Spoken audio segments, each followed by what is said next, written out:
All right, everybody. Hey, hope your summer's starting off well. Um, at the end of this last year, our research services department in the Presbyterian Mission Agency helped us with a very, very quick parent survey. Quick in a number of ways. It was quick in that we needed a quick turnaround as we were doing a Lilly grant application for the Christian Parenting Initiative. And quick as then we wanted it to be a very short, something that more people would answer, right? That they wouldn't get 2 or 3 questions in and abandon the whole thing. How many times have I abandoned a survey after 3 questions in, right?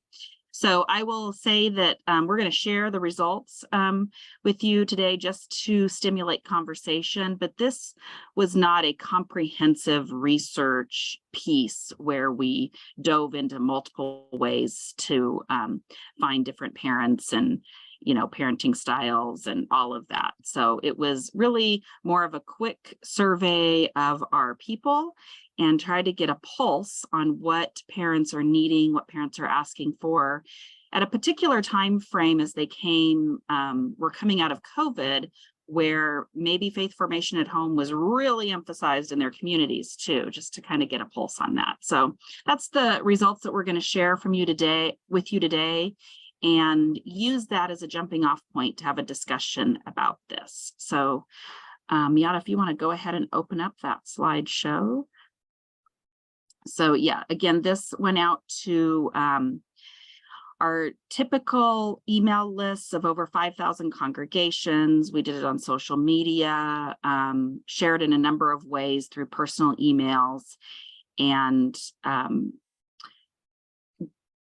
go ahead to the next slide. And so who we heard from of the folks that responded to this, 62% of the folks were parents and guardians, 23% were grandparents, and 18% were identified themselves as a significant adult in the life of a child. So this survey is around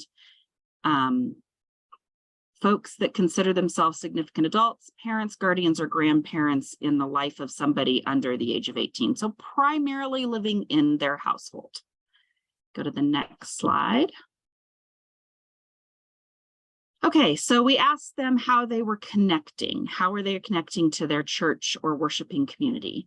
66% of these respondents said that they were connected to a church or worshiping community that provided resources and connections around faith formation at home.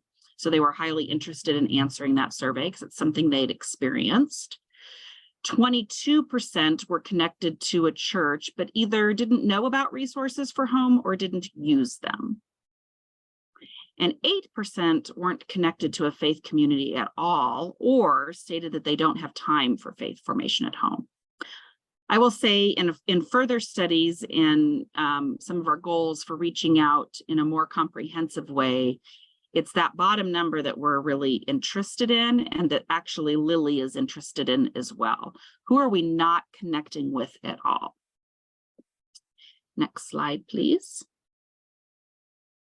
Okay, so one of the questions that we asked was, what things do you do currently to share your faith with the children in your life?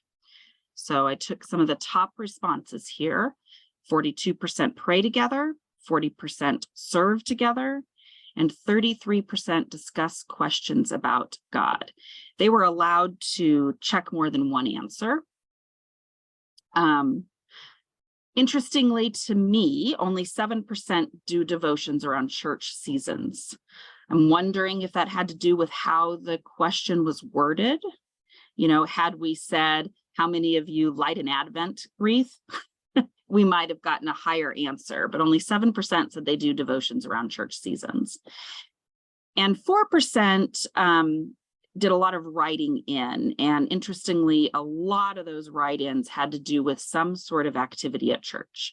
So they share their faith with the children in their life by going to church, by going to VBS, by attending special events, by going to camp, that sort of thing. Next slide. So then we asked them, again, they could select many, but what are the top 3 resources that you wish you had, that they wish that they had in order to share faith with the child in their lives. So the top 3 were opportunities to serve in mission, connections and support groups with other parents, and resources related to support different milestones in life. So that was a very, very almost close tie with simple songs and prayers and blessings that they could teach children themselves.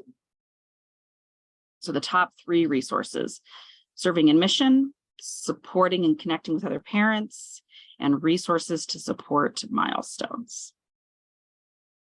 Next slide. So this is going to be in your Wakelet, but this is just some research from the UK, just to kind of compare what's going on across the pond. They did a research study as churches were coming out of COVID and sort of how their engagement with church had changed. And they did do a huge study, and that resource, that full study, will be in your Wakelet. But I thought I'd highlight a couple things. And this slide highlights that 94% of church leaders and 88% of parents saw the church's role as necessary to help equip families for their spiritual growth and their spiritual lives. Sorry, I keep moving my thing. And one of their key insights was church leaders thought that relationships amongst church had been a good support for the church families during the pandemic. However, they had focused the majority of their time on entertainment and activity resource production with a minimal relational component. So this was church leaders reflecting on, we all had decisions to make in a very little time, right? Reflecting on what they had decided to offer. And so I just, in this little mini presentation with, how did we do? How did we do as a church? What did we focus our energy on? You can go ahead and stop share there, Miata. So those are the major points that I'd like to pull out of that survey, and a few interesting things from the UK survey. So thoughts, reflections from you. How does this compare to maybe what your families are telling you? Does any of it surprise you? Do you think that your families are quite different? Any feedback from what we found in our stuff? And you can feel free to go ahead and unmute. Yeah, Jenna. We just did a listening session a couple of weeks ago with our parents of children, and asked them kind of what would they be interested in? How can the church best partner with them? And service opportunities was by far their biggest request, which I thought was kind of funny because it was the week after we'd had a garden work day at the church, and none of the families came, even though it was like a big, like any age could come. We have stuff for anyone. And even in the listening session, they were saying, even stuff just around church, like our kids could like put mulch around. And it was like, we literally did that next week and last week, no one showed up. So they want the things, but they're not showing up to them. It's kind of an interesting thing. Yeah. Thanks, Jenna. I've, even pre-COVID 5-6 years ago, I experienced some of that sometimes. And often families want things on their own time, so that's a much harder thing to do, to equip them for service in their own time, right? Anybody else? A really interesting observation for me was the middle slide where it talked about families pray, families serve, families talk about God. And then this huge gap, right? Because you were in like the 30s and 40s, and then suddenly it was 7% like you, I was surprised about the seasonal, because I'm thinking, doesn't everybody do one great hour fish banks? Doesn't everyone do Advent? So that was just really informative for me. And yes, Jenna, I share that that frustration. I always call it like individualized community. Like people want to do things together, but it needs to be what I want to do and fit with my schedule. So that is always sort of a frustration. And then just a very quick question. What was the UK, which denomination was that? Do you know, or can I look that up in the Wakelet? We don't have to waste time on it. Yeah, it has the link. I just kind of scanned through it for some of their Okay. highlights. Miata, did you offhand, do you know? We'll look, it's in, but we're looking it up and we'll take a Okay, look. yeah, Yeah, yeah. that's fine. I was just curious Yeah, because church there is so different. Thanks. I do wonder too, with our respondents to our survey, many of our respondents were likely very strongly related to their church. So they could have been a lot of pastors. They could have been, we kind of took some of that information in, and leaders. And so I don't, that's seasonally, they're very busy. That may not be the best time for our church leaders to engage their own children in their homes, and faith formation at home would be one piece that it could have been. But it also, I think, is a reflection on using church words in a survey.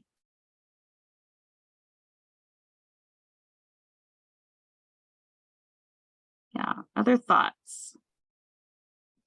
In a way, I'm kind of not surprised that the devotions are as low as they were, because it's one of those interesting things when I was working for a church that everybody wants, but nobody actually uses. It's a thing that they know is important, and it makes them feel good about their faith that they do or don't have, or it's almost like a security blanket, or a what do you call it? Like they're overcompensating because they want to be that family that does the devotions, but they don't actually end up doing it because the rat race ensues, I guess. So I'm kind of not surprised, and I would kind of like, it'd be really interesting to see all of this same data, like, and I know, like you said, it was a very fast survey, but it'd be interesting to see what people say they want, and then what actually we see them actually do, and what kind of disconnect is there, and what that would tell us about like what is needed, Yeah. And if we do receive the grant from Lily, we'll be diving into this much deeper, right? So we'll just use this as a starting point. And then as we work through cohorts with different churches who are trying to support this, I think we're going to get a lot more feedback on what is out there. And, this will be a large project across the country. There's $60 million in grants going out. And I'm sure much of the grant programs have to do with curriculum, right? And programs. And so we're trying to discern what, continue to listen to our families about what is really important to them, and not just what will make them feel better to have in their home and make them feel like they're checking the box. Yeah.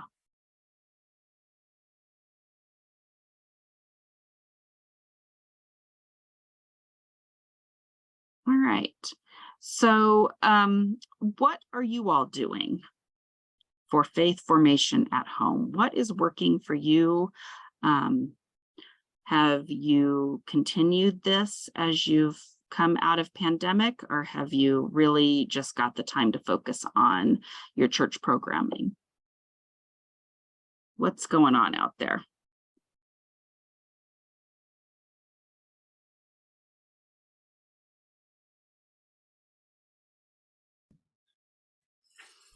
Hi, Carol. Hi. I'm all the way in Ontario, but I echo everything that's been said. And I think during shutdown, and when we were completely on Zoom, I put way more effort into at-home stuff then, because it felt like you had to get it out and we weren't providing it. So here you go, and like working like mad to, here's a devotional, here's this, here's what you can use for Advent. Try this, try this. I highly doubt they use those resources. I would have the occasional parent who would say, thank you, thanks for putting all the effort into this. And, and sometimes it would be, multiple. When we started, I'm like, oh my gosh, we need here's some mental health resources here, not even like church resources, just like out in the community, kind of like if you need this or that or whatever. And then focused on what was like seasonal pieces and that kind of thing, or if things would come up. But I don't know if it's too much information or what, but it would only be like a few parents who would say, we've looked into this, or, even to say thank you for doing this. And I find now that things are quote back to normal, and other activities are, everything's in person and that kind of thing. Exactly what Jenna said is people want things, but they're not paying attention that A, they're being offered, or B, they might not be being offered because, the people aren't there, kind of thing. So in terms of at-home resources, I can't say I'm putting a lot of effort into that right now. I did a ton, like I have a heart for mission, and so I'm constantly like doing stuff, but I'm constantly like pulling teeth, like, are you available? Are you available?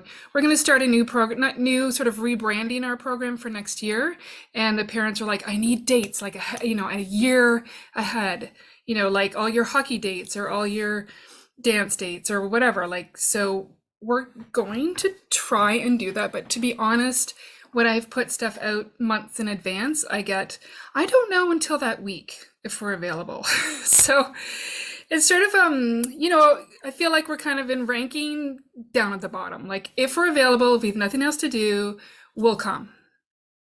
It's not 100% everybody. There's a few that are putting church, as a priority. There are some parents who do help me with lunches and fundraisers and that kind of thing. But by and large, it's kind of a wait and see. That's for me. Yeah. I think you have a lot of feedback that many can resonate with, for sure. Anyone else like to share? I can share a few things. I'm a small congregation, so we don't really have any formal kids program, because we have one family with 3 young kids and that's it. So we have youth and adults mostly. So we've kind of changed and broadened what we consider at-home resources and made it kind of intergenerational, and tried to work with worship to make those bridges and connections. So we actually built a wall out of like foam core board, and we call it our wall of words. And our pastor picks a focus word. Like, if you remember Pee-wee's Playhouse, they had like the secret word. It's kind of like that, but based on the sermon of the message. And we started Easter with the word was resurrection, and we put that on our wall, which is in the narthex. And then we invite people, and we put a page in our bulletin to reflect on that word, either what they're hearing during the sermon and the worship, or during the week out in the world. How do you see glimpses of resurrection, or what does that mean in your daily life? And to just draw a picture or write up a short little thing and post it on our wall. And we do an online version as well to keep them thinking about what they're hearing in the service and make those connections between their other 6 days of the week life. So that's been pretty good. We've had people participating. We have some people drawing pictures, some people taking photographs and posting those. And it's been about every 2 weeks we get a new word. So we've had glory and spirit. Now we're on to healing. So that's been pretty effective for us to keep that in mind. The other thing we started in the pandemic, and we keep it going, though it's not as popular right now. For the few kids we have, is there's the Pray organization. I don't know if you're all familiar. They are the organization that creates the religious awards for Boy Scouts, Girl Scouts, Campfire Girls. And they have a whole patch program that is free to do the curriculum. You just have to pay for the patches if you want the patches. It's called RP3. And there's like 15 or 20 different topics. And like there's one on water. And then you get 3 different Bible stories on water and some activities, discussion questions So we made up packets, like one is on water, one's on birds, one's on rocks. And we made up packets that families can check out, similar to like our public libraries that have stuff that they can check out. We had all the materials except for like crayons and pencils, that kind of stuff. So the parents could just take it home, do it with their kids, and then just turn the instructions back in is all we asked them to do. And then we gave them the information to order the patches on their own if they wanted it, because that wasn't really our big thrust. So that's something that we still have. And even my kids who are teenagers, they're like, oh, that was kind of fun. Could we just kind of do this? I'm like, yeah, help yourself. So that's been cool. And then the other thing that we do is just throughout the week on our social media posts is we just do little reminders of the scripture, like, oh, are you still thinking about the story about Jesus and the whatever? Or, you know, what does this mean to you this week about, you know, what pastor said about this or whatever? So we're trying to do that and getting our youth to read those and respond as well. Learning, and they're learning that their voice matters, which is really cool to see. And the adults are commenting on, oh, I heard our high schoolers say XYZ. So we're kind of making more of those kind of connections overall than being in our little CE silo. Awesome. Thanks for sharing all those. Great. Jenna, yeah. I've started trying to use some of our milestone events and involving parents more in those. So like our 3rd grade Bible class, making sure that we have one Sunday that's just for parents, like the week before we have the joint 3rd grade and parent class together, because parents were just not comfortable finding things in the Bible that next week with their kids. So we would practice with them the week before and help equip them with the tools that they would need. And then the next week they were feeling more confident in that and then could continue their learning with their kid. We did the same thing with our worship education class this year, and all of the parents, they came. It was a 3-week class and the parents came to one of the classes, but all the parents were like, I learned so much about worship. And I think a lot of it is just recognizing that parents don't feel confident in their understanding and knowledge of faith and even how to verbalize their own experience of it. And so kind of using those milestone events for their kids as a way to also educate the parents and give them some common opportunities for conversation and reflection with their kids around what they believe, which includes specific questions that help them reflect to their own kid about, do they think about worship? What's their favorite part of worship and why? What's been a meaningful worship experience that they've had, so that they can start kind of having some of those conversations of faith with their kid at church. And hopefully that then helps them feel more confident to do that later. We also, with our youth this year, did a faith practices year-long theme. And the youth, we created kind of journals for the youth on each faith practice. They would have a new journal page. And so on our Faithful Families website, we put up a thing on faith practices for the family, and we posted kind of what the youth got so that the parents could kind of be aware of what their kids are learning, again, because they might not even know some of these things. And then some of their ideas for ways that they could utilize that in their families. Do I think they use that? No. Do they know that it's there should they want to? Yes. And to me, that's been, I think, the biggest plus of the Faithful Families website that we have. Not that they're on it every single week, but when we have parents who are like in that moment of, okay, our pet just died. Cool. I've got a whole section on grief. Here's where you can go. I don't have to just kind of email random stuff.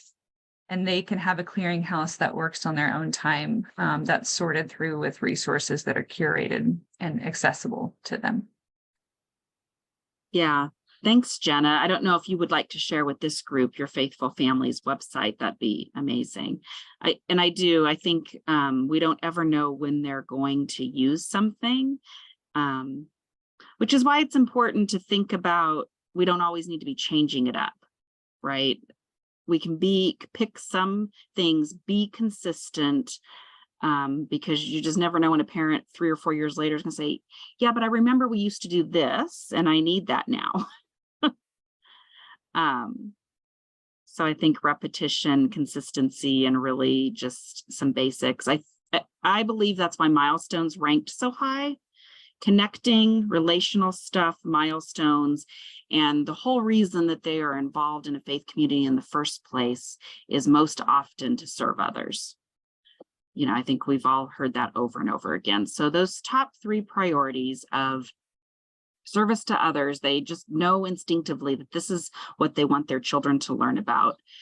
Milestones are super important to parents. If any of you are all parents, or any of us as not parents, we pay attention to the milestones in our lives, right? This is important stuff for us. And then we do seek a connection. And parents want to know that it is a different connection to connect with the parents of a soccer team. They may consume all of your time. Your club team may consume all of your free time. But the minute your child is, you know, not able to participate in that club team anymore, you've kind of lost those connections, right? So some connection that isn't based on your child's performance, I think, is really important. And it may seem as though parents don't have the time for that, or it's last on their list, but when they need it the most is when you're going to know about it, who they're going to turn to when they truly need it the most. So planting those seeds. So I'm interested in, you know, providing tools that really enhance those things. So with that, I think I'm going to turn it back over to Miata to talk about some resources, but think about that when you're scanning through resources. Look at a resource in terms of how can you use this as a tool to create more connection, to create relationships, to create those experiences, as opposed to what you need to produce, because it can be overwhelming, all of the things that are out there to sift through. So, and I'm not sure if Meg had something to share, if Miata, you were going next, but I'll turn it back over to you. Okay, well, let's see, Meg, I think you did not have anything specific screen share wise to go. I don't really at this point. I mean, Meg's know, from PPC, just as a reminder. yeah, oh yeah, I'm sorry. PPC, Presbyterian Which is Store. Presbyterian Publishing. Yes. Correct. The Presbyterian And, Store. yes, and PCUSA Store. So really, you know, it was again pretty much like you all are talking. During the pandemic, there was a need. So Katie created our at-home resources for our new curriculum at that time, the Growing in God's Love, connected to the Story Bible. And I think they were really, you know, well received and really helpful. And in this last year of producing this last year's of curriculum for that, we stopped providing the at-home resources because people didn't really need them anymore. So, I mean, it's really, it kind of follows, you know, back and forth here where we are for that. You know, I think we continually think about how we can be supporting parents and caregivers as they nurture their children. But I don't think right now we have anything, I mean, currently that is an at-home resource in that way. Again, if that Lilly grant comes through, we're going to be doing some things that we're really excited about that will do that kind of nurturing of parents in a way, in some different ways. So we're looking forward to that if that all happens. So thanks. Right. Well, and also, of course, we in the Wakelet, and I think Janet's going to put the link to the Wakelet, and I'm going to screen share here just to walk through some of the things. We're not going to click on everything, but just so you can see, but that will be the link that you will want. That, of course, with Presbyterian Publishing, the PCUSA Store stuff, Flyaway Books is one of your, you know, one of the given spot things related to at-home formation. Let's see here. We can get that shared. I think most of y'all are familiar with the Wakelets, but we have different categories scrolling across the top. So we have a variety of categories on this one. And then just remember that you need to scroll all the way down to get to this bar at the bottom that then you can scroll across. So some of the categories, and as we were working on these, everything is very fluid. So some of them you could pick where you want, which category you might want to put it under. So it might not naturally fall for you where it did for us. So just keep looking.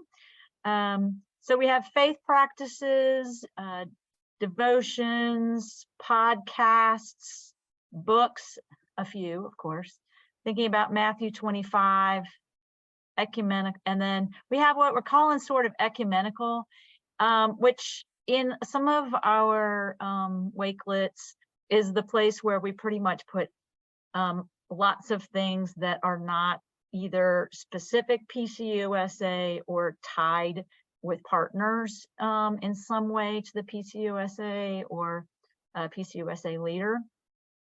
In this particular wakelet, there are some of them that actually we have under a particular category that are not technically PCUSA. The other thing is that although the wakelet has mostly, has pieces that often would work with families, children, and youth, we were also thinking about at home formation for, in terms of adults as well.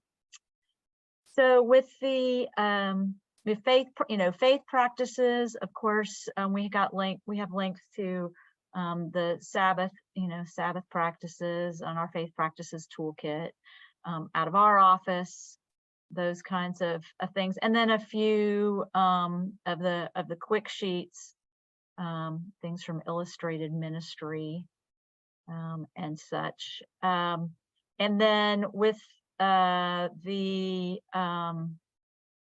over here with devotions. In devotions, we decided why not add some things to remind people of related to, say, Presbyterian women, or the kinds of things you can get from sanctified art. And then we pulled a couple of links to the PCUSA store related to adult reflection guide, sort of the if you kind of go keyword devotions, the illustrated faith resources are illustrated for families. And then reminding people about, these days, upper room, those kinds of things. And then also just reminding us all about the, the mission yearbook online. That's, another place that you can get to if you aren't reminded about that, to the stories for the day, right? So those are written up, and then there's, a prayer included in that, and you've got readings there. So that's sometimes something that people don't necessarily remember. And I have to get back to my tabs here. All right. Also, the Presbyterian Peacemaking and the Season of Peace, they're one of many of the offices and areas in the PMA that have, devotions for special seasons of the year that you can sign up for. So sometimes it's remembering that those exist and finding ways to share those with folks in our congregations. And so then, this is with podcasts, we just dropped in a few. Once again, there are lots of other things one could go to and think about. There's the Presby podcast from Justice Unbound, which is tied to PMA. Hopefully you all are familiar with those, and they're on a variety of topics. And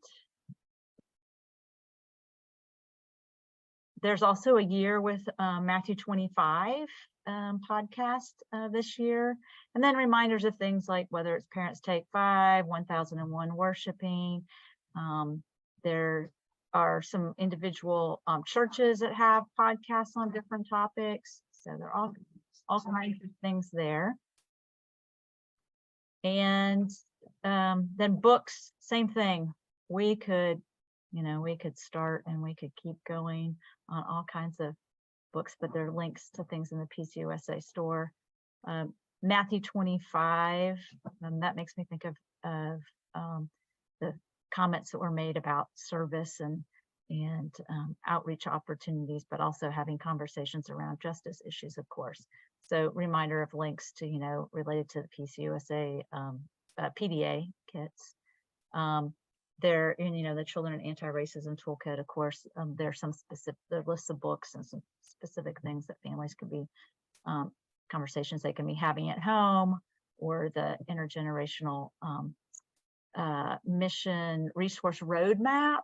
There's a whole toolkit, but the mission resource roadmap has some specific lists of some specific books and things for parents and families. Of course, supporting children and LGBTQIA families. And then, including a couple of additional things, thinking about some books, whether it's raising white kids or anyway, and we can keep going on, right? Parenting forward. These are just a handful of possibilities. And also having connections to the special offerings.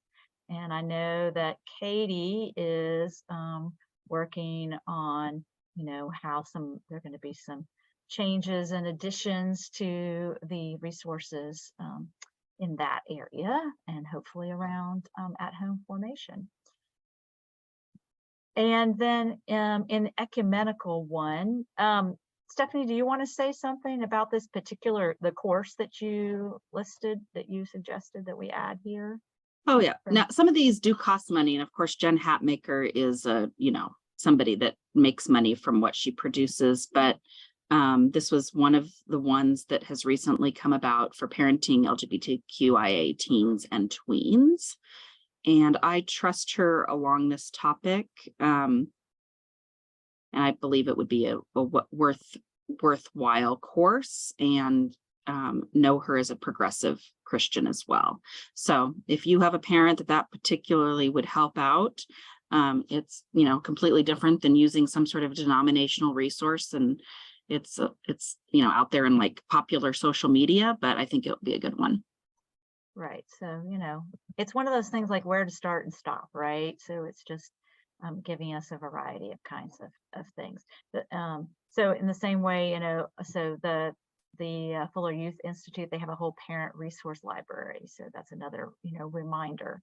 And Vibrant Faith recently shared this, practical tools for raising faithful kids kit. So there are some things there. There's that the link to that research paper. And then of course there's some things from Build Faith. Here's another, another book that a number of people have been using, New Directions for Holy Questions, which is around progressive theology, and so on. So as you can see, there are lots and lots of things here, a place for you to go back to, and we will keep sharing, and it's a living document, right? Continuing to add to it. And there's some other book lists, like here's one related to processing, grief and death, so reminding us of what some picture books and things to be related to that topic. Here's the Exploring the Justice Road. That's one of the youth quick sheets. And we try to, sometimes we link to some Presbyterian Outlook articles and such as well. So that's a lot, but just gives you an idea of some of the things that we can hopefully remind each other of, which also